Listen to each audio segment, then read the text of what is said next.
When I was young, middle-aged, they used to call me Drayton fucking Bird. This is a description of my language, not my activities.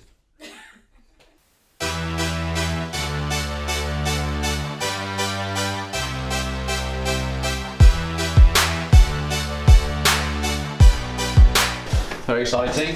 Who are we interviewing? Drayton Bird started the largest UK direct marketing agency until he sold it.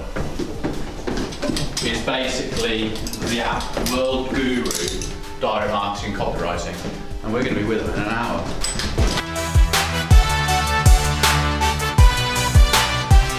Travelling light.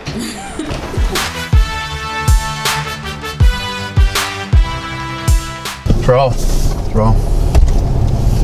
Right, Drayton loves wine. I think he loves a German Riesling. I think that's how you pronounce it, Riesling. So let's give him a couple of bottles of that. S.H. Jones, great wine shop. This place rocks.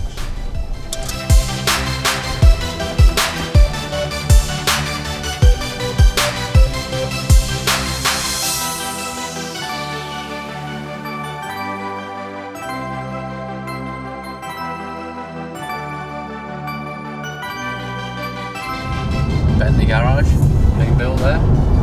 Someone's doing all right. Around here. Porsche. Something tells me that there might be a little bit of money around here. Don't you think? A little bit. A mini amount.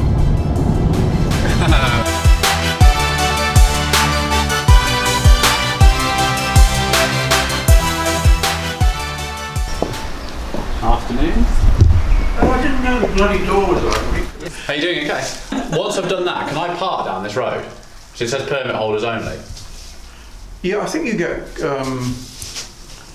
It says permit holders only 9 till They'll 5. probably take your car away, blow it up, chop it into little bits.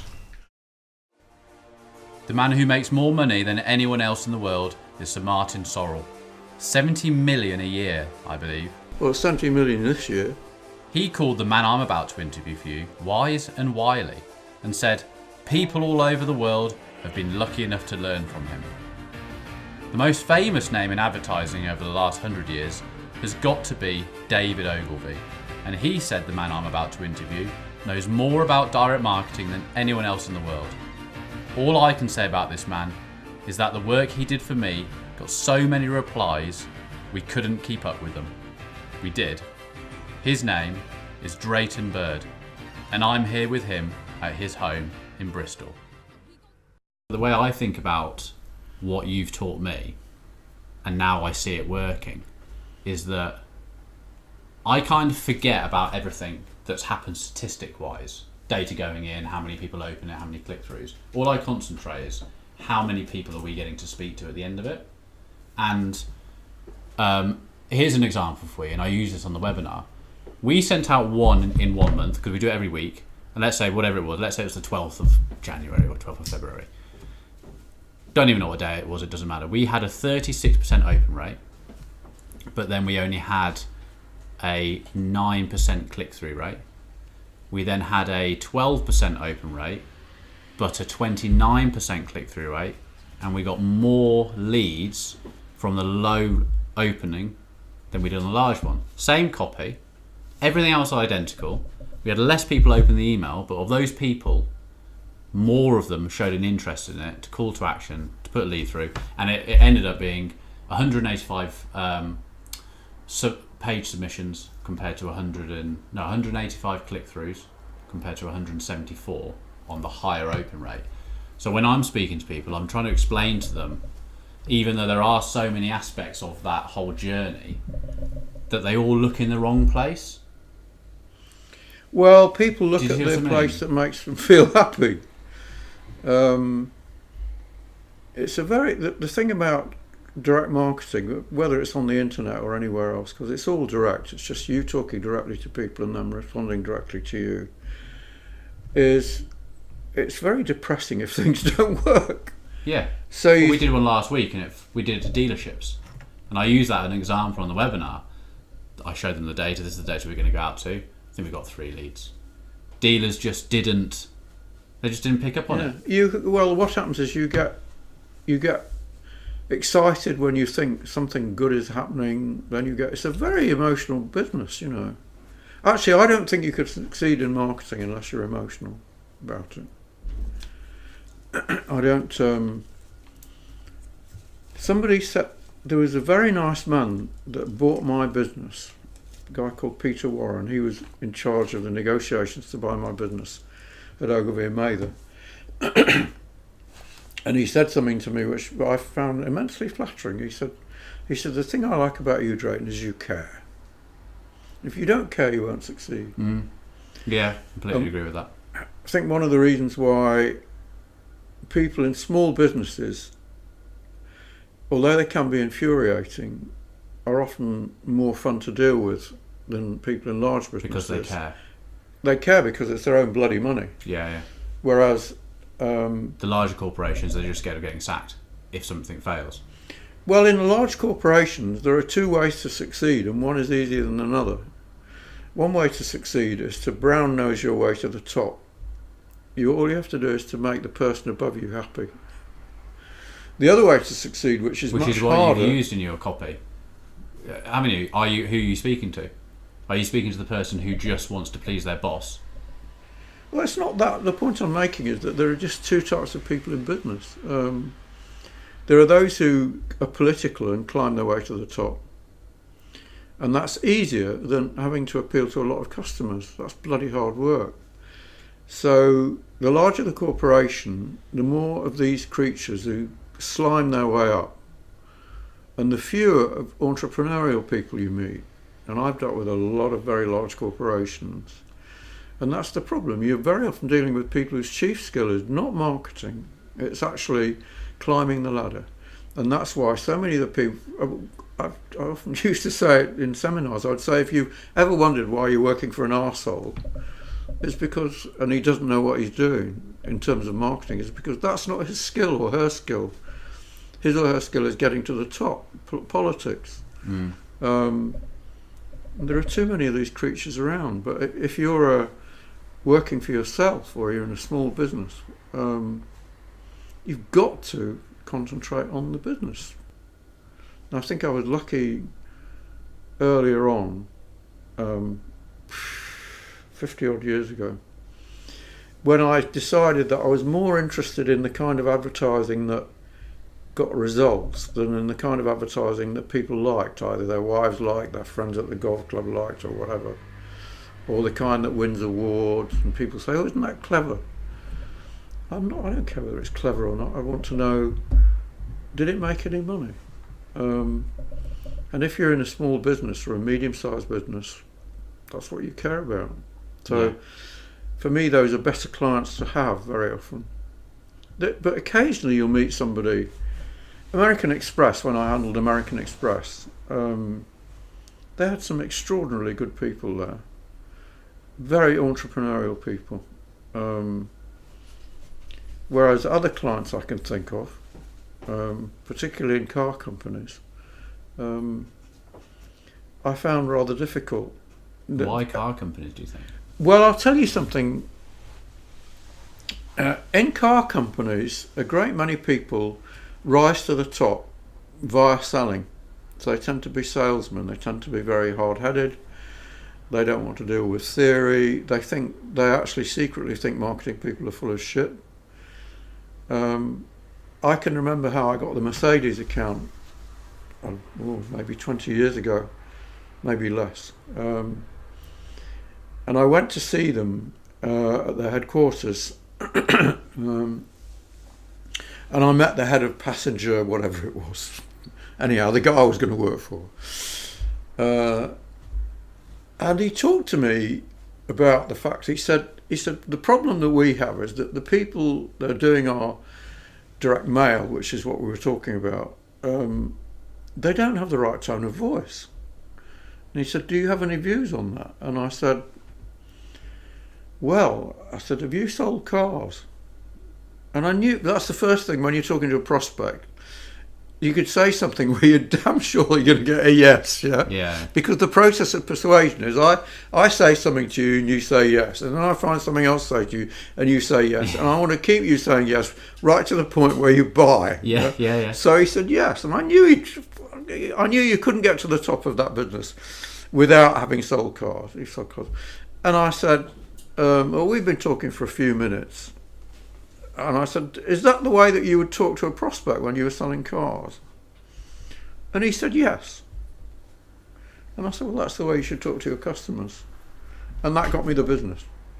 And that business, we're talking a long time ago, they were paying me fees of 1.5 million a year. Those were the days when I was making serious money. But it all started with understanding the nature of the people I was dealing with. And so that's one of the problems. You have to understand two sets of people in marketing. You have to understand the ultimate customer and also the customer you have to sell to first.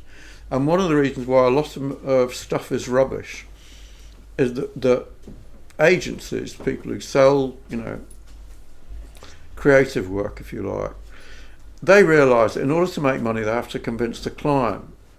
So what they do is they will go to great efforts to convince the client that they give the client what he wants, yeah, but it may not be what the customer wants. In fact, very often it won't be what the customer wants.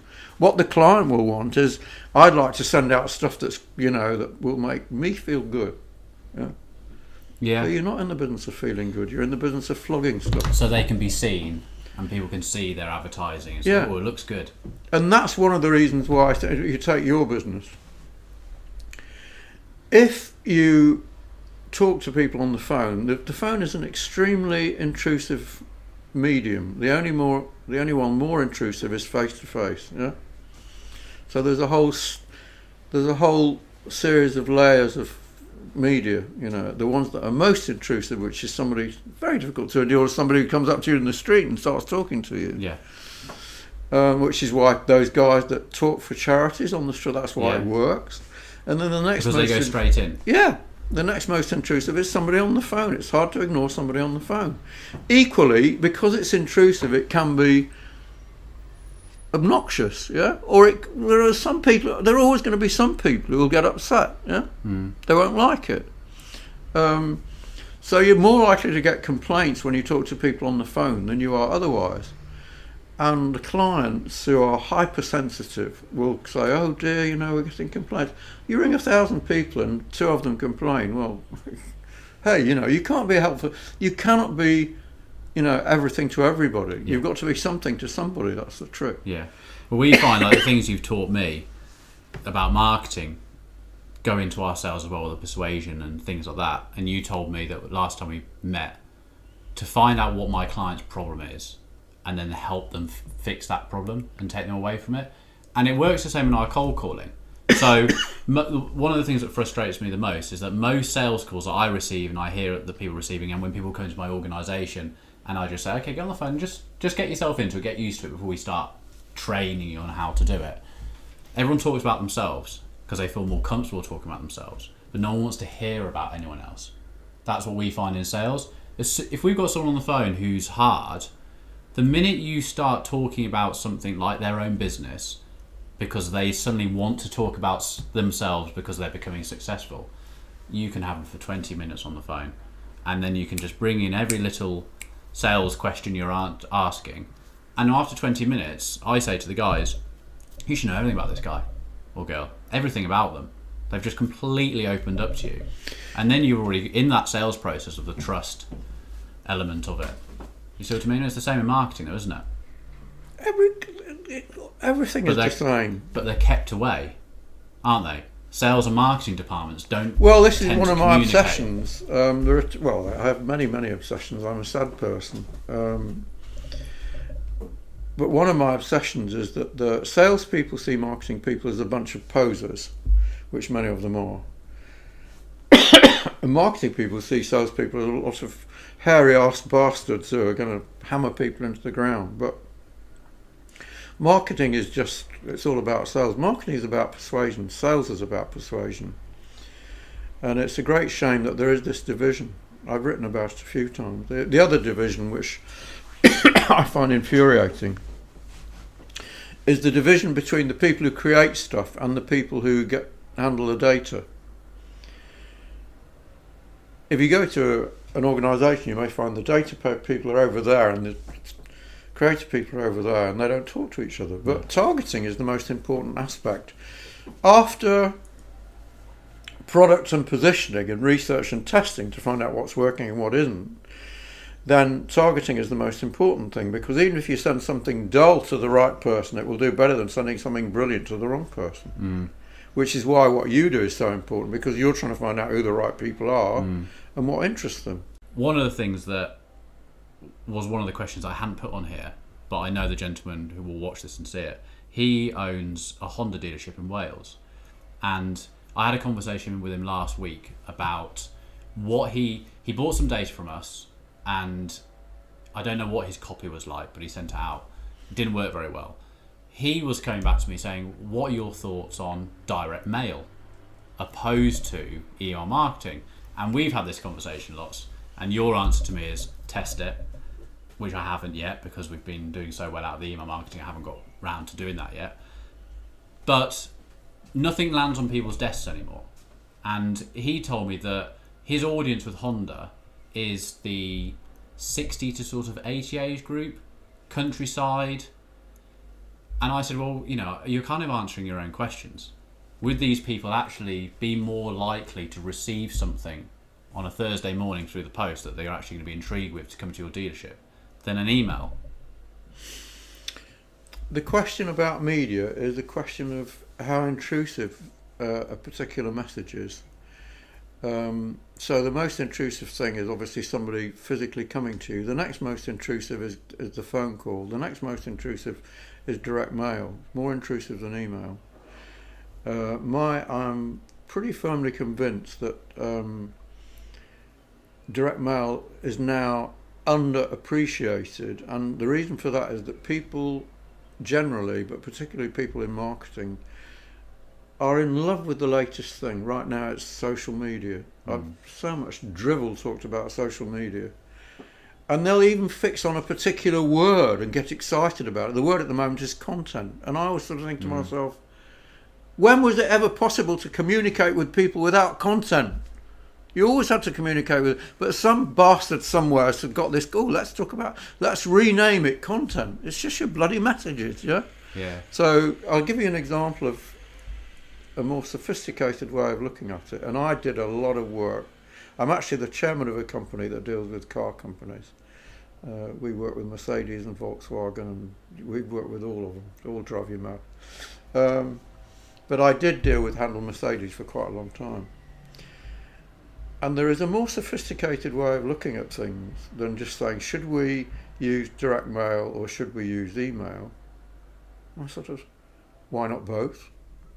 The most successful thing that I did about 4 or 5 years ago, a friend of mine got a job as the temporary marketing director, he's really a management consultant, of the world's largest suppliers of legal information.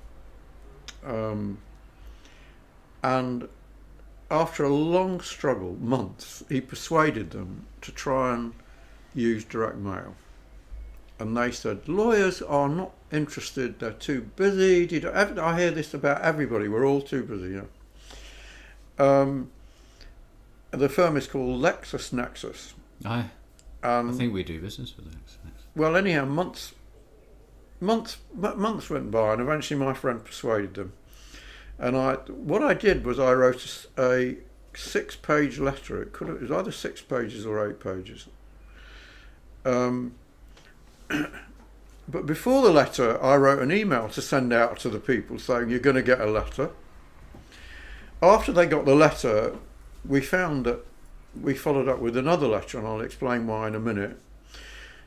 When they got the letter, they were sent to a web site. They should have gone to a landing page. Well, that's another subject I'll come to. They were then followed up on the phone, and then there was personal selling. Marketing is not sort of, let's do. It's rather like say, What are we going to eat today? Well, we're eating today, so it's eggs. That's all we have. We just have eggs here. That's eggs. Eggs, eggs, eggs, eggs, eggs. Bollocks, yeah? Marketing is not like that. I've got a list somewhere in one of my seminars, and I've got to do one on Friday, God help me, because I don't feel brilliant today. I've got a list, I think, of 12 different marketing disciplines that you should be aware of, yeah? You don't, if you want to be a pianist, you don't sort of say, I'm just going to do Bach. To use my Italian partner's phrase, ma vaffanculo. It's ridiculous, yeah? You don't. To be good at something, you have to understand it in its totality. You may be good at some things better than on some things at others. I mean, I'm better at writing than I am at being an account handler. I'm dealing with people, but you have to understand it all. So, and patience leads to that. And also the other thing is, I was writing about this the other day. The people who say, we tried marketing, it didn't work. Yeah. I tried once, it didn't work. You tried eating, it didn't work. You know what I mean? Yeah. So when I say patience, and 2 years ago, I was like, I tried marketing, it didn't work. Okay. Then we met, and then you sort of gave me some mentoring skills, which I took away and actually did. Mentoring is a posh word for told. Bad advice. Yeah. But the thing that's come out of it is that let's say it's Google AdWords, let's say it's email marketing, let's say it's our cold calling structure. I go into like this 2 or 3 month living and breathing everything to do with it, whether it's Google AdWords for dummies, your guys writing my Google AdWords, what landing page you should go to. I was in that arrogant stage of, I'm going to have an amazing looking landing page and I'm going to get this done, it's going to look like a website. Nothing worked. Gerald sent me over the ones that you guys designed for me, and he even said, just take a deep breath before you open it, and it was like, couldn't work any better. So I can completely understand what you were saying earlier, but no one that I find so many people I speak to in business, they don't spend the time learning something. So at the moment, one of my things, I spoke to Gerald yesterday, is LinkedIn and Facebook is our new area. Facebook is really interesting. We're finding Facebook, the thing is, the universe in Facebook is so vast. There are 50, 100 times as many people there. And it's still one of the cheapest areas to get your lead sources. Yeah, and we're finding it's cheaper. So you've got a limitless pool of people. The difference between the two is that, and Google AdWords, people are going out to look for something. It's like reading the classified columns. Facebook, nobody goes onto Facebook because they want to buy something, so you've got to find a different way of attracting their attention. And it's not easy, I don't think. How have you found that? How have you found that differs from sending an email campaign or putting a letter on a Mercedes potential buyer? You have a very small window. Only in the way that I attract attention. Only in the way that I attract attention. And I have to say that my partner Al told me what to do, and so I do something absurd because they can't hear you, until they switch the thing on to hear you. Do you study what everyone else is doing on Facebook? I should do, but I don't. I'm too old. I do go on the internet a lot, and I do look at things. I don't consciously study them. I just see things that interest me, and it's been the same way for me for many years. But that thing that's interested you is the marketing done well. Well, I'll give you an example. Right? I was talking about the wide range of things you should be aware of. These 12 things, and I've done most of them for one reason or another, or those I haven't done I've come across. So one example is guerrilla marketing. So I'm always looking for good examples. That was something like content. That was something that 6 years ago was the in thing, wasn't it? Because there's a whole industry of people inventing new names for things to make them sound good. Content marketing. Anyhow, guerrilla marketing. My best example is, I was talking about my daughter before. Well, she used to live in a town called Montclair, which is outside New York, and I used to catch the bus from New York to Montclair because I go over and see her 4 or 5 times a year. And I look at the posters. I'm always looking at things to see what I find interesting. If you take car companies waste a lot of time and energy thinking of what they call strap lines, little lines of them. And there's a poster on the right-hand side going over the bridge from New York towards Montclair, and it's for Toyota, and I've studied it for years. I'm literally years.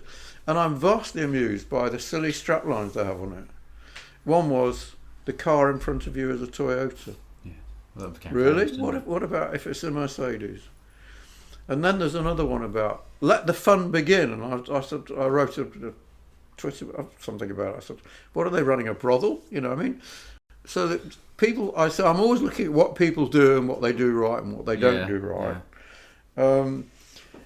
And I noticed on a telegraph pole or some kind of a pole going towards Montclair, as we're coming into Montclair, there was a little sticker, not a little sticker, a little plaque, and it just said, we pay more for homes.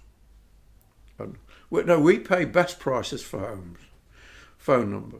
I thought that's pretty smart. Above it was another one, almost identical. It said, we pay more than them, ring so-and-so. That's guerrilla marketing. So what I don't study with the attention that I did when I was starting, but I do keep a very close eye on what's going on. Mm. But it all comes down to the same stuff, doesn't it? Getting someone to take interest and then persuading someone. Well, that's the problem with the other thing you touched upon. The difference between open rates and click-throughs and so on. So the only thing that matters actually is who bought. And I found many years ago, what I have found is that nothing in marketing is really different to what it was 50 years ago. So I discovered that those people who may respond most to direct mail or to an advertisement will not necessarily be the people who turn out to buy, nor will the people who turn out to buy be the best customers. Mm. So, and I've got some in my book, I think that book there, Common Sense Direct and Digital Marketing. Written in 17 different languages. 17 or 18 actually, because we sold... 17 on Wikipedia. I was so amused. About 6 months ago, the publisher said to me, the bugger who pays me too little, he said, we've just sold the Japanese version. There are 3 Chinese versions. I don't know why. Anyhow, I give a table which is to do with a company selling shoes, showing the difference between the number of people who responded, the number of people who bought, the number of people who kept buying, and the number of people who kept buying and for longest, and the number of people who made the most money, because some people spent more than others. Yeah. So you have to watch the numbers. Going back to the question about the car dealership and the question of using the different media, which works better. I did the same sort of thing that I did for LexisNexis for another company, but the LexisNexis case was quite interesting because what happened was the client said, and if I had a quid for every time some idiot said this to direct mail, they're too busy, they'll never read it. They will read it if they're interested. Yeah? And that's all it takes. That's all it takes. Get the buggers interested. I send thousands out every day. I just care about the people who read it, click through, and then, what was it yesterday? So we had, I don't know, Monday we had 12, yesterday we had 11, 13, something like that. That's fantastic. Yeah, we convert a few of those, make a few thousand off that, and we're doing that every day. Yeah. That's all you need. I should get a job with you. I know. You should. We could do with a copywriter. It's too late. I'm working for my partner, by the way. No, I was saying to our glamorous camera lady, she's a partner in a business that sells investments, and I'm writing copy for them. For free. I still write copy. Here I am, nearly 80. I'm still writing copy, and what's more, it works. Anyhow, that's by the by. Let me finish what I'm going to say. Sorry. What was interesting about the legal firm was they said nobody's going to read direct mail. That mail shot went out, and I had people in my office handwriting stickers to go on the letter before it went out. We got girls in from the street and said, "Will you sit and?" Not quite from the street, but But they were They were handwriting these things, yeah. And so on the Monday at 10 o'clock, now what happens with legal firms is all the partners get together and look at the mail. Maybe because they don't trust each other. On the Monday, after it went out, at 9:55 or something, they got an order in for £10,000. And the money costs started coming in. From this 8-page letter. Either 6 or 8 page, but a very long letter indeed. And so immediately I turned to my guys and said, right, we've got to do a follow-up. So what we did was we took exactly the same letter and simply said, at 9:59 on such and such a day, I put a little thing at the top of the letter, we got, somebody ordered, blah, blah, blah. I think it was £50,000 actually, the first order. So would you like something like, so this is what the letter said.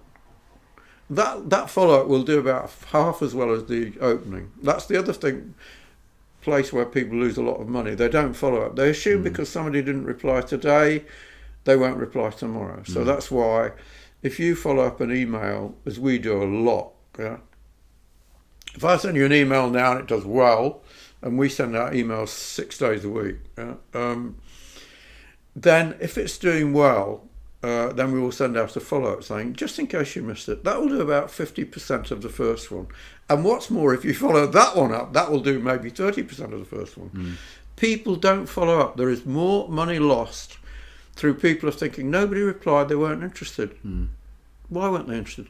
Maybe the dog had to go to the vet. Maybe the wife and husband had a row. Maybe the creditors, who knows? There might be many reasons, but that's one area where there's a tremendous amount of money missing. Anyhow, so then we sent the follow-up, and then we sent the email saying, "Did you get this?" And that campaign to about 2,000 legal firms, and many of the addresses were wrong, by the way, pulled in £1.5 million, and then they said, "Oh, can you do another one?" And it's such hard work understanding. And what sort of cost? £1.5 million off. Not what was my fee? My near. fee was very low. I think it was something, I don't know, £12,000. Far too low. We're talking a huge margin. Yeah, Huge it was all online. It was online. The product cost, once it was developed, the product cost absolutely nothing. Yeah, so we did a follow up. That did on a different product. That put 2 million in. Yeah. And then they got a new marketing director, and nobody, and it's the same old shit, I mean, there are certain unchanging rules. They've been around for well over 100 years, yeah, about what works and what doesn't, and yet still people are coming in because marketers would like to regard themselves as professionals. Well, about 5 or 6 years ago, I was commissioned to write a book about legal marketing. And one of my friends, who is a very eminent lawyer, said to me, he said, lawyers believe they know all about marketing. They don't, but nothing will convince them to the contrary. Good luck. So this book's not done particularly well.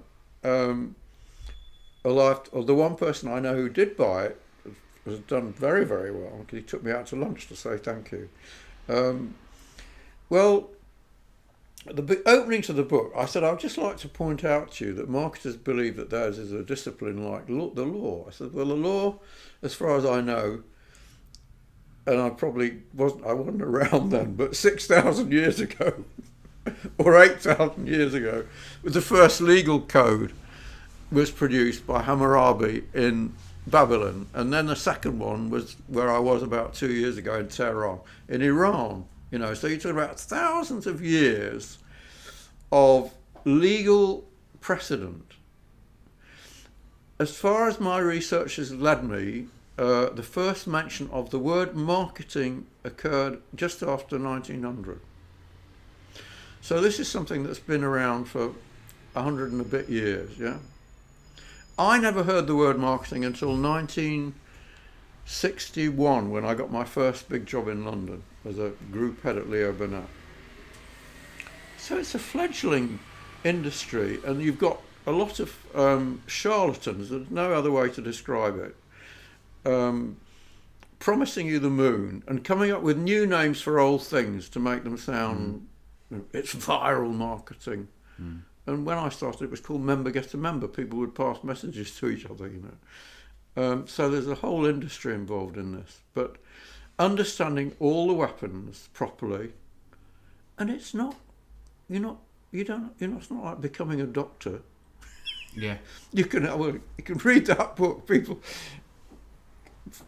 they read the book and they know all they need to know. There's another book I've got about how to write copy. You read the book, you know pretty much all you need to know. It's not, you don't have to spend 3 years sort of teaching hospital. But people don't bother. They don't realise. They don't want to learn. They don't want to put the time to learn. They won't take the time. They will happily or unhappily take the time to lose money year after year after year after year after year because they didn't take a little bit of time to start with to learn out what the hell it's all about. Oh, well, this is the great thing. Which I think is absolutely fantastic. Oh, Nick, the free trials work fantastically. Thanks so much for your time. Please thank Heather in the office for it. And I'm getting them all through just thinking, this is just perfect. This is how it should work. This is the riotously funny thing about this business. If you do it properly, they will think it's somebody. I was saying to my partner, my partner is in partnership. My partner is a partner in an investment firm that sells to very, very rich people, best way. And when she worked before, she worked for Hargreaves Lansdown, which is the most successful firm by a country mile in this business. You've worked with them, haven't you? You've done. They were clients of mine. Yeah. I've got a They were successful as well, weren't they? Very successful, I think, weren't they? Oh yes. Yeah. Well, they got one thing from a woman, which I've got somewhere. I'll send it to you actually because it's hilarious. About replying to an email which had been signed by Alex Davis, who at that time was the managing director and part of Hargreaves Lansdown. Replying straight to him about in handwritten, very funny, and it's perfectly clear she thought Alex had sat down and written that email, and that's what you're aiming for. Yeah. And that's why one of the questions you asked was about HTML. Now you send out things that look as though they are text, but they're actually HTML, so it should look as though it's text. I think I'm correct in saying that. Because I know nothing about it. I write emails every day. I think the confusion is with the people I speak to is your personal email is that's what they're your text, and then you've got the other thing with images, pictures. Yeah. Brought up. Something that Argos would send you because they've got new suitcases coming up to summer. Yeah, but so many people send that sort of thing as a cold email. Well, one I heard the other day, he was buying his email addresses from us, and we're talking like 3,000. So there's a bit of an investment there to send a newsletter out to completely cold data. Very, very. But there's very important. There are several very important things here. In fact, one of the things you sent me was, I think, from somebody selling cars, and it just had a lot of cars, you know. Yeah, we wanted to touch on that. Well, I tell you what. He's speaking to Gerald now, actually. Every time you think about anything you're sending through email or any other medium, you must go back to and try and compare it with real life. So I've dealt with a lot of car people, and I can remember writing in that book about going into a car dealership looking for a car. Nobody spoke to me. So there I was, I could see all the cars. And funnily enough, my partner has bought the same car as you, I think, a Mercedes. And before she bought the Mercedes, she went into another dealership and nobody came up to her. So she just said, screw it, I'm not staying around. And she was interested. She just didn't stay around. Yeah. So sending somebody a thing full of cars with nothing personal in it is a bit like you go into a dealership and nobody talks to you. That's one analogy. Yeah. But another analogy is with direct mail, because the principles of direct mail and the principles of email are exactly the same. If you send out somebody direct mail with just a leaflet, it's rather like somebody coming up to you in the street handing you a leaflet and not saying anything. Pick it up and put it in the bin. Yeah, sort of thing. and that's why sending out direct mail with just printed stuff with pictures doesn't work. When you have a choice, you have to put the letter in and forget the leaflet, or better still, very often you can have a letter which has got pictures in it. You can have an email, you can have a text email, or what that looks like a text with pictures in it, if you like. You know, I have somebody I trained a little bit until she became better than me. It's a lady who sells, she's actually in Hong Kong, but she sells property mostly in Detroit at the moment, but she's sold it all over the place. But she will write very personal stuff, and then she'll have pictures of the properties she's talking about. Sometimes she will, sometimes she won't. That's the other thing. In a way, would you, in that sort of copy, you'd want to see the properties that people are talking about, would you? Yeah, well, it depends what you're trying to do. I always love George Bernard Shaw's remark that the golden rule is there is no golden rule.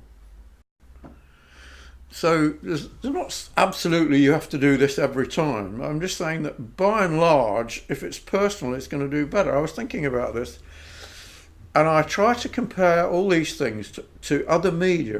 My mind does not confine itself to the narrow business of marketing. So I started to think about, or our kind of marketing.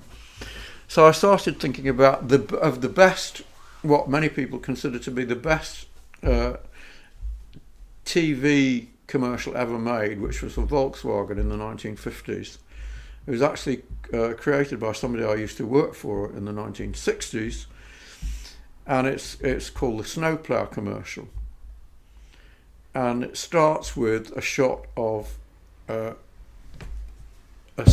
guy driving slowly in a car. You can just see the car driving slowly, and then you see a guy's foot getting out and crunching on the snow.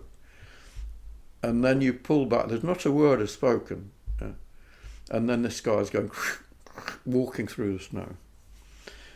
And then you see in the background this sort of, and then it just says, have you ever wondered how the guy who drives the snowplow gets to the snowplow? This one drives a Volkswagen, and that's it. But it's intensely personal. Have you ever wondered? And everyone's intrigued watching it. And I've often used the line, have you ever wondered, at the beginning of it'll ask people a question at the beginning of a communication, and you're likely to engage them, as Which they is why say they work nowadays. so well on subject lines. So the subject line is like the headline in an ad. David Ogilvy, my old boss, put it, he said, when you have written your headline, you have spent 80% of your money. Because most people, 80% of people never go beyond the bloody headline. But how much effort do people usually put into a subject line? 2% of some HTML email, they've spent that. I have a glorious collection. I constantly collect. I collect thousands of things that strike me as interesting for one reason or another. That one of the games that I played when I do seminars sometimes, and one of the games that I play in seminars is I just say, let's have a look at some subject line. And you can guarantee most of them will be useless, absolutely useless.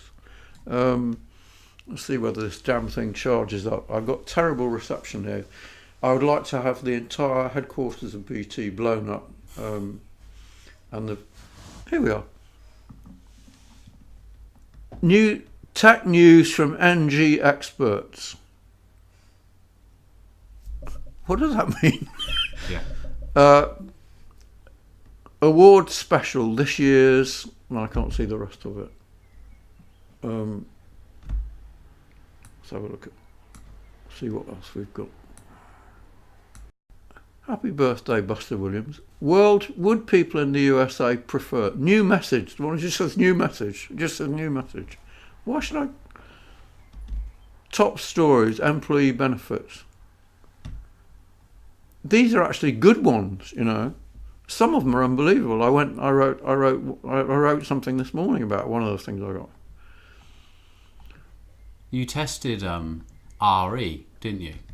A year or so ago. Yeah, that worked. Did it work? Yeah, apparently you never know what's going to By work. By just putting RE in the subject line, made someone think Re that it was a reply to something. Yeah, it did work, but we what we do is we're constantly testing new lines, and we have a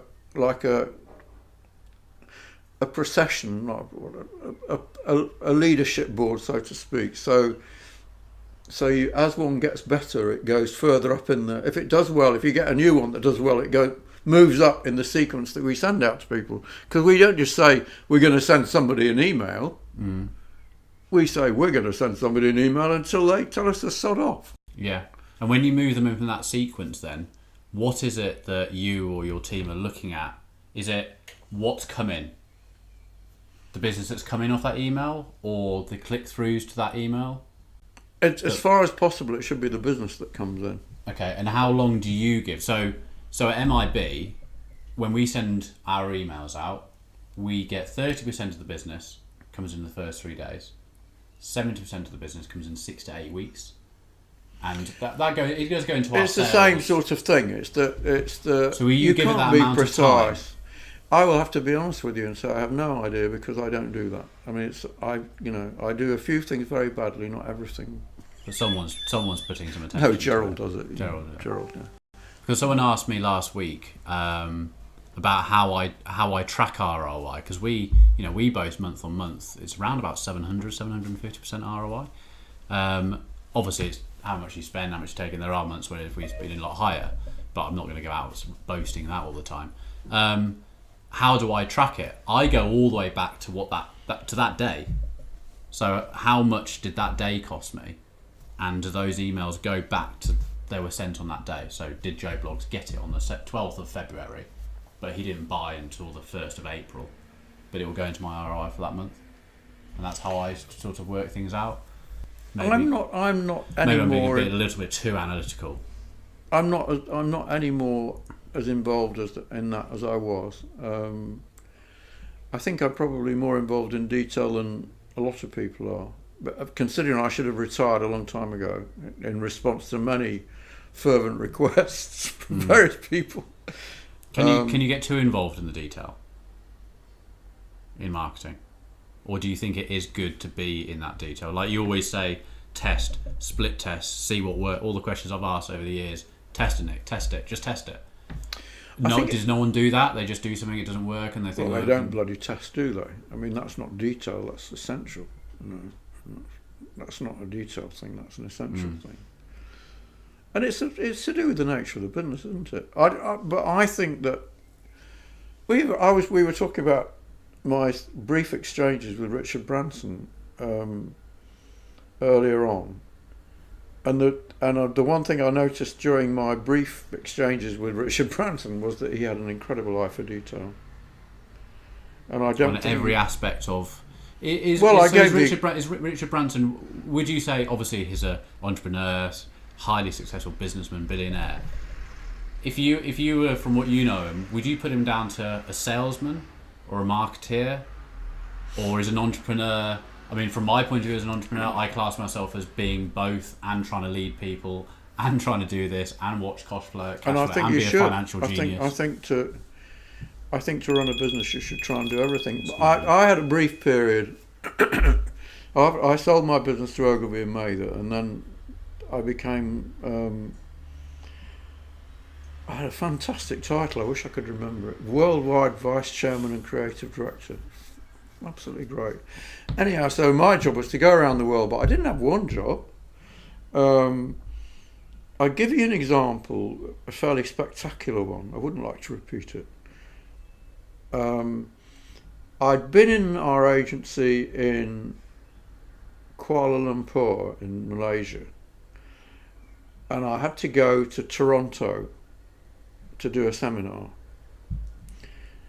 And I took the plane from Kuala Lumpur, changed at Singapore for the reasons to do with the arrangements between the agency and airlines. Flew to Toronto, which in those days took about 30 hours. Got off the plane, and I had to do the seminar, which is obviously to do with motivating people. During that trip, that I had to do the seminar, but somebody in London had sent an email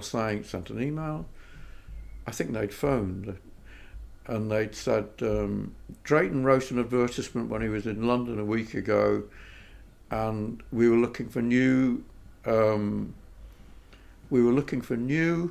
executives, but we'd also like some copywriters. Could he rewrite the copy? So I said, tell them I'm about to do a seminar. I must have had a lot of stamina when I was younger, but I'll deal with it afterwards. So during those trips, going back to your question, what should you be interested in? I was doing a number of different things, and I don't think what I was doing was particularly difficult compared to, say, a nuclear physicist or a surgeon. And I don't think it should be hard for you to do a number of things. So I was rewriting copy, rewriting copy, being involved in the agency in London that I'd founded, being engaged in transferring personnel, looking for good people around the world. To join the agency? To join the agency. In fact, the ad I wrote, 3 people who replied to that ad became millionaires, because after I left Ogilvy and Mather, they went and started their own agency and became millionaires by selling it to somebody who immediately destroyed it, which is another subject. So I don't think you should. I don't think it's a tremendous. I'll give you one of my. I'm full of quotes. I love quotes. So marketing has been compared many times to warfare. One of the 3 or 4 greatest generals produced by this country was the Duke of Wellington, except he was produced by Ireland. And towards some point in his life, somebody asked him to what he owed his victory, all his famous victories. And he said nothing about strategy and nothing about tactics. He simply said attention to detail. I don't think you can do well if you don't pay attention to detail. And I don't think, to repeat, that it is beyond the wit of man, a reasonably intelligent person, to understand marketing. I really don't. And furthermore, you can understand an awful lot about it by reading one very simple book, which is on my website, and which I give away. Not my book. It was written over 100 years, no, nearly 100 years ago, about 90 years ago. It's Claude Hopkins, Scientific Advertising, 48 pages long. You can read it in an hour. I read it and listen. Yeah, I mean it's a marvellous book, and when you've read that, although it's supposed to be about advertising, it tells you all you need to know about marketing. The other things that you need to know about marketing are to do with technique. But the principles are very, very, very. What do you mean by technique? Well, I mean, should you have pictures? Should you not have pictures? Should you be aware that if you have a picture without a caption, you're losing readers, because 8 out of 10 people on average will read the headline, 6 out of 10 will read the captions, unless he's selling fashion, in which case more people will read the captions to the fashion. But this is not. You don't need to be a genius to know this. I'm not particularly bright. I'm not particularly bright. Going back to what you were saying earlier, and off that subject lines, I know so many people watching this are all about the subject lines, because that's so important. Well, it's not all about the subject lines, actually. The most important thing I discovered, because I still test things, and I did a lot of tests for us to see what worked most, and I discovered that it's often to do with who send it to you, and a lot of people just said, we read all your stuff, Drayton. But that's because they've been sold into you already. So if you're sending something and no one's heard of your organisation, then it's your subject line. If nobody's heard of you, then it's your subject line. But I would advise anybody watching this to make sure that whoever they say it's coming from is a person, not an organisation. And when they sign it, don't sign it from the bloody team. I can't deal with a team. I don't know whether I should speak to the goalkeeper or this is a personal thing. That's why emails should be personal. I was thinking of apart from the commercial, I was thinking of other great pieces of communication. If you look at Winston Churchill's speeches, intensely personal. If you read Shakespeare, friends, Romans, countrymen, lend me your ears, whatever, intensely personal. Henry V, if you read the speech before Agincourt, intensely personal. There is nothing works better than one person talking to another. That's what persuades us, Yeah. So when you were talking about you walk past lampposts and see these slogans and things, and you've got vast experience and success, that I can completely see how you could look at something and go, rubbish, crap, blah. How do individuals like myself, or the people watching this, who are writing their subject line or their copy or their small email, how do they look back at it and reread it and then rewrite it? And I can write some of my emails. I sent one to Gerald, which was just a thank you for subscribing to my website, and I made that fatal mistake where I talked about myself and I didn't talk about them, and then I rewrote it and Gerald was like, that's all it needed. But how does someone, without having experts around them, go back and say that subject line's just not going to work, or that first bit's not going to work? Do you have any tips of how someone who hasn't got the experience that you have can decide that something might not be adequate for what they're trying to do? The first thing that came to their head wasn't the right thing. Well, the first thing you have to understand is what motivates people to respond. What motivates people to respond is hope of gain. They hope they will gain something. Fear of loss. They're worried about losing something. There are more people generally worried about losing something than hoping to gain something. That's something I didn't realise for many years. Losing out? Is that what you mean by losing something? If you're losing something out because you've got an hour left to take the chance to do something. This thing, only 3 minutes left, blah, blah, blah. Works. I see it working on myself. Oh, the three things that there are... And I'm thinking, is this a marketing ploy? And then I start looking and thinking, I don't even want to gamble it. You're not sure. I don't want to gamble it. You don't want to take a chance. People are frightened of taking a chance. So I've got to go for it. Yeah, there's this big debate at the moment about whether we should stay in or leave Europe. I don't know how it's going to come out. I have a feeling that we should leave, but because I think that there may be immediate pain but great benefits afterwards. But quite probably we'll stay in as we did last time, because people are worried about what they might lose rather than what. The other thing there is laziness. That's another thing. Too long though, couldn't it? Yeah. Because it could be 10, 20, 30 years before the gains start happening. Yeah. Well, it won't be that long. It's not true.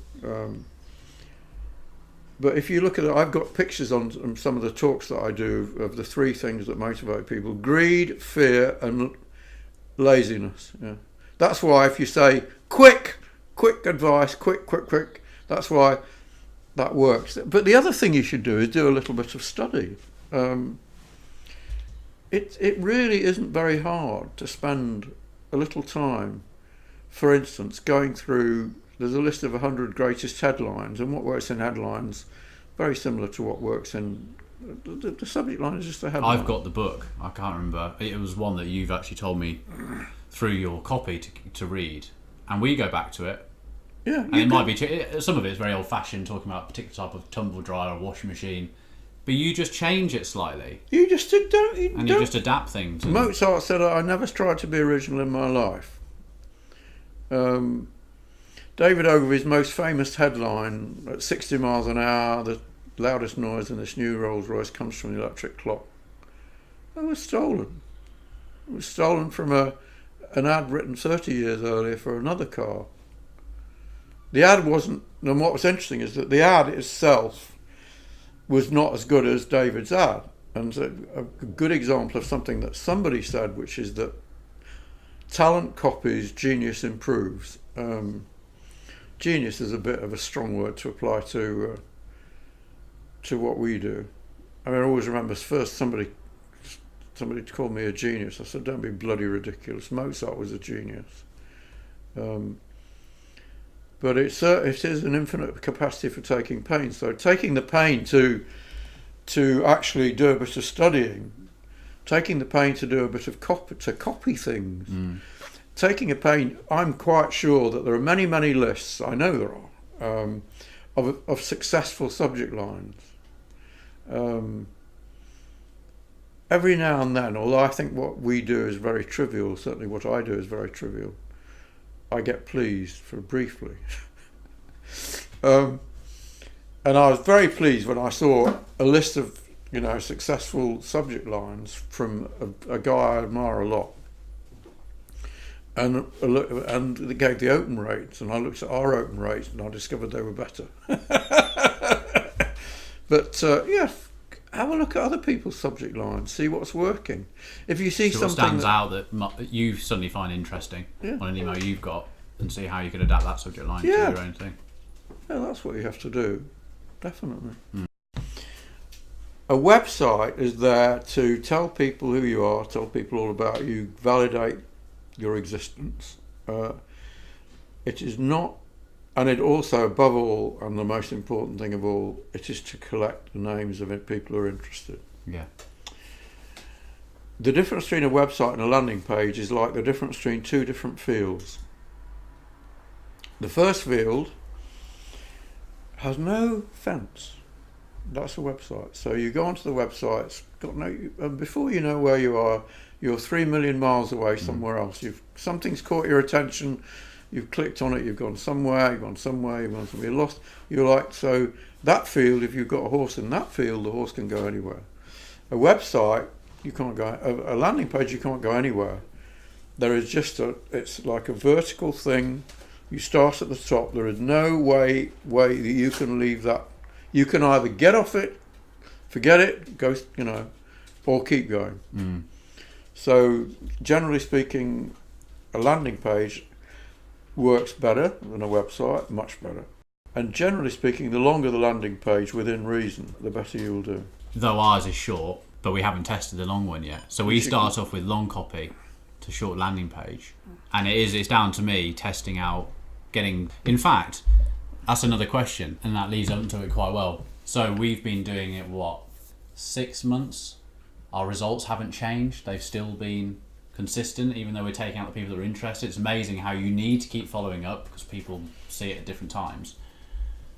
Could now be a good time to actually mix it up and create the long landing page and the short copy going to the same audience who haven't already picked up on what our you should try. You should be trying long copy leading to a long landing page, short copy leading to a long landing page, short copy leading to a short landing page, long copy leading to and run them all. My experience is that long copy leading to a long landing page will do best. Long to long. Yeah, because the whole point about long copy, and this is one of the things discussed more than anything else, I would think, in the communication side of marketing, is that the more you tell, the more you sell. Every salesman knows that. You would never say to a salesman, or you never say to one of your people on the phone, whatever you do, don't speak for longer than 3 minutes. If they don't buy in 3 minutes, you say stay on the phone until they tell you to shut up. Well, you can be on the phone for 40 minutes, you create a relationship. Yeah. Your competitors may only be on the phone for 5 minutes, yet they've told you everything. I mean, it depends what you're selling. If you're selling chewing gum, then there's not a lot you can say.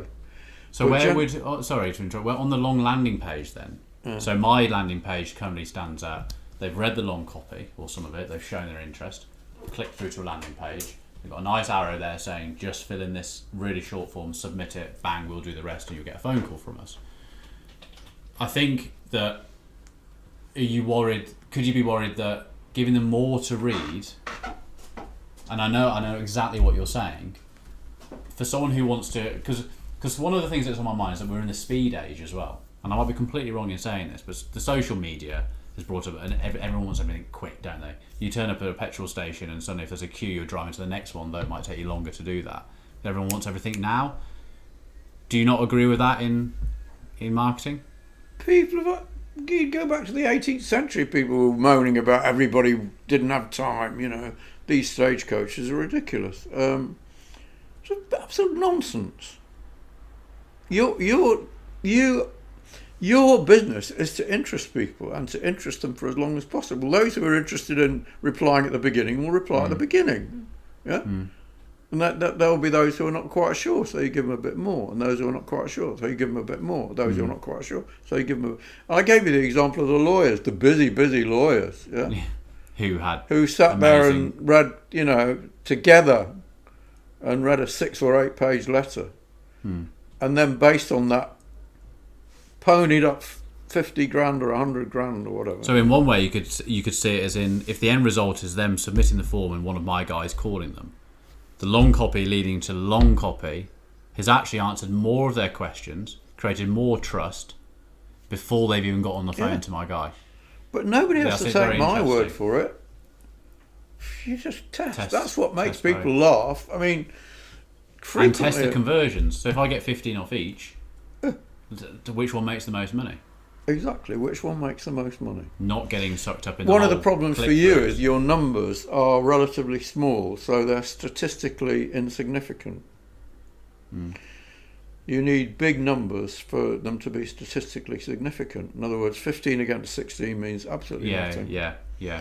15 against 30 means a lot. But then again, there's another table in that wretched book that tells you what matters in terms of statistical significance. Statistical significance is about how likely is the result that I just got to be repeated, and to what degree of variance, So it's very an important subject. And many people make many mistakes jumping to conclusions because they don't understand statistics. And I have to tell you, I am spectacularly ignorant about the subject. I don't like it. But I've made it my business to understand it. And if you want to succeed in this business, you better make it your business to understand it. And that's why, as I keep on saying, it's not hard. Well, thank you very much, Drayton. Pleasure. Learned a lot, as usual. I hope to do it again in the future. But no, brilliant. Thank you very much. No, pleasure. Thank you. Turn my headphones up. Louder.